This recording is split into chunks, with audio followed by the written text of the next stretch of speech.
والعشاء حدث ولا حرج. في ناس تبقى على الإفطار طول النهار في العمل، يجي في الليل يبدأ يطبخوا مكرونة باللية بالزبدة بالسمنة، كبسة باللحمة، كبسة بالدجاج، وبياكلوا بياكلوا بياكلوا بياكلوا، بعدين بيقول لك انعست، لأنه فعلا بينعس، لأنه الدم راح على المعدة بينعس، بيقوم بينام على الأكل هذا، بصير تخمر. اسمعوني، اسمعوا نصيحتي، هذا الأكل في الليل ولو قبل ساعتين من النوم، لو قبل ساعتين بهالطريقة يدمر. اسمعوا ايش بيساوي.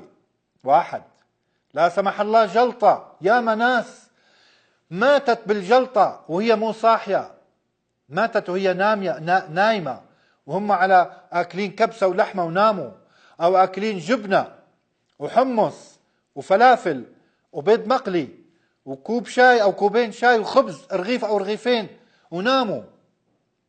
ناس صابهم ضغط، ناس صابهم سكري، صار معهم سكري، ناس صابهم مشاكل وأمراض لا يضر الجسد ويقتل ويقسمه مثل أكل العشاء وتنام عليه وتنام عليه.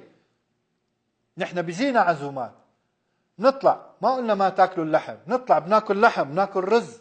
أنا شخصيا رحت على مطعم جتني عزومة آكل لحم وآكل رز، لكن أعمل اتجاه معين لا أكله يومي.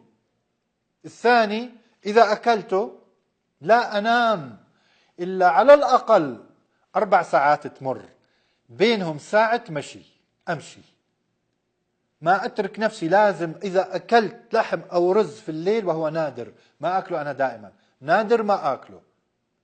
العشاء نادرا ما أتعشى، نادرا. وإن فرض علي العشاء، كنت مسافر، كنت عزومة عند ناس عند أحد، ما يصير أقول له لا آكل قليل، لا أكثر.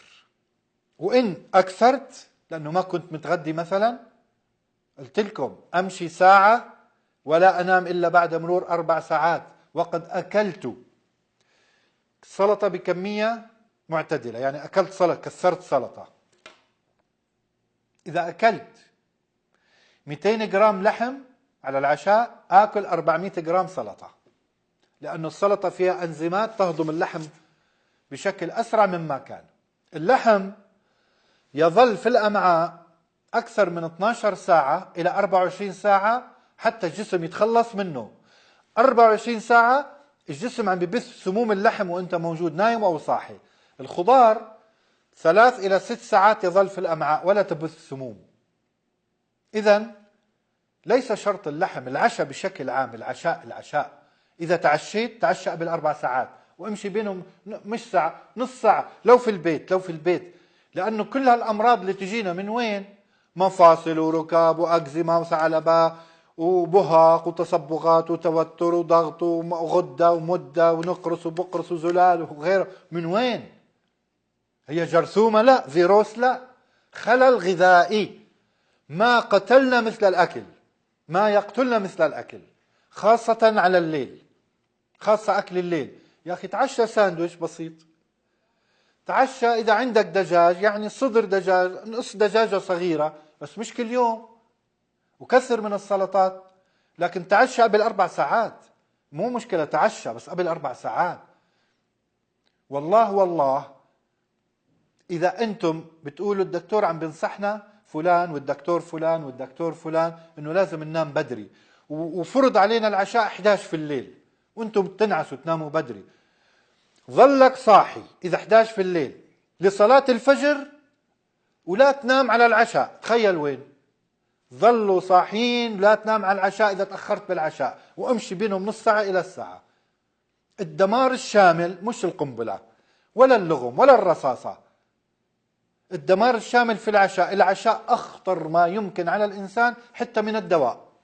أستغرب مريض يكون عنده أكزيما وبهاق وسرطان ويجي يغذي خلايا السرطان بالعشاء، ولا تليف على الرحم أو تكيس على المبايض، ويغذي نفسه ويغذي المرض بالعشاء، يسمم قولونه وأمعائه، معاهم سكر تعشوا لكن خفيف، وامشي بعد العشاء. أنا شفت ظاهرة حتى عندنا في بلاد الشام، على العشاء بيتعشوا يسموه حواضر أو نواشف، مكدوس، زيتون، حمص، جبنة، أحيانا بيض وأحيانا لا، حلاوة وشاهي، بريق شاهي. هذا ضرر يا أخي، هذا عشاء؟ هذا بيعمل ضغط وجلطة وشرايين وكوليسترول وطنين أذن وبهاق وتساقط شعر وركب وهشاشة عظام. ما عم ناكل جبنة أخي بيعمل هشاشة عظام. أنت عم تحط سم وتنام، تابوت وتنام. مو معقول كده. وبيجي بيقول لك عم بحلم كوابيس، عم بصحي عندي غثيان، عندي لعيان، عندي دوخة، عندي مو قادر. اللي يتعشى في الليل لما يصحى في النهار يصحى ويحط نفسه كده ويروح على العمل وعامل كده ومرخي وما في قوة وما في عزيمة وما في حيوية وعنده نكد، سوء مزاج. لأنه سوء المزاج رسالة إنه قولونك غلط، إنه عشاك غلط، إنه أكلك غلط. أرجو تقطيع هذا الجزء تبع العشاء، قطعوه وانشروه منشان الناس صعب تشوف حلقة كاملة ساعة. انشروه. أجاني آلاف الرسائل حتى من أقربائي الموجودين منتشرين بعد الأحداث في سوريا، عنا وعنا وعنا وعنا وعنا، وهم أعرف يتعشوا. يا أخي أوقف العشاء الجميع. ما في أضر من العشاء عليكم إطلاقا، نهائيا أوقفوه.